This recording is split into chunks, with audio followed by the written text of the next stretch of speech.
সবাইকে প্রীতি শুভেচ্ছা ও সালাম জানাই। বাংলাদেশের এই চ্যানেলটি সবাই দেখবেন এবং নিজেকে আপডেট রাখবেন এবং সতর্ক রাখবেন।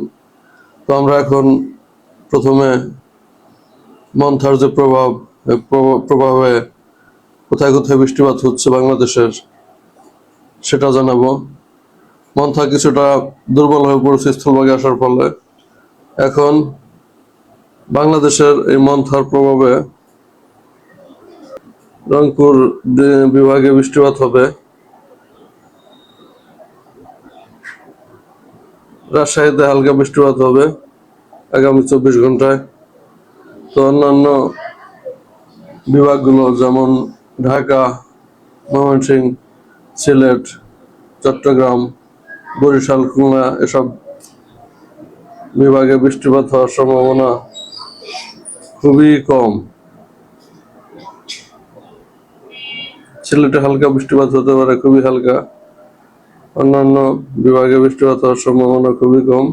আমরা যদি তাপমাত্রা দেখি তাহলে দেখা যাচ্ছে যে Dhaka 30 degree Celsius, Mymensingh 28 degree, রংপুরে 24 ডিগ্রি, রাজশাহী 27 ডিগ্রি, চট্টগ্রামে 30 ডিগ্রি।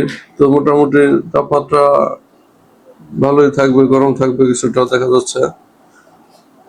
আমরা যদি সমুদ্র তরঙ্গ বা ঢেউয়ের দিকে যাই তাহলে দেখবো কি সমুদ্র বঙ্গোপসাগর শান্ত আছে কিনা।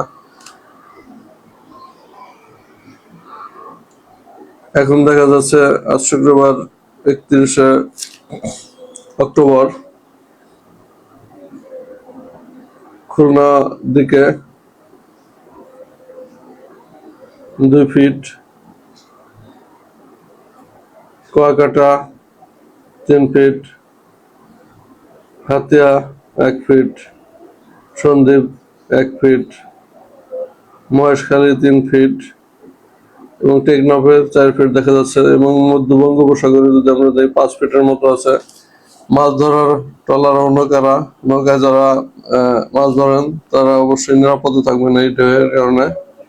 আমরা যদি বাতাসের গতিবেগ দেখি, খুলনার দিকে 12 কিলোমিটার, কুয়াকাটার দিকে 8 কিলোমিটার, সন্দ্বীপের দিকে 6 কিলোমিটার, কক্সবাজারের দিকে 8 কিলোমিটার, টেকনাফে 10 কিলোমিটার এবং মধ্য বঙ্গোপসাগরে দেখা যাচ্ছে 7 কিলোমিটার দেখা যাচ্ছে। তো এটা স্বাভাবিক বায়ুর গতি, ঝড়ের কোনো পূর্বাভাস নেই। আমরা সামনের দিনগুলোতে বাতাসের প্রবাহ বাড়বে। আজ এই পর্যন্তই, সবাইকে ধন্যবাদ জানাই।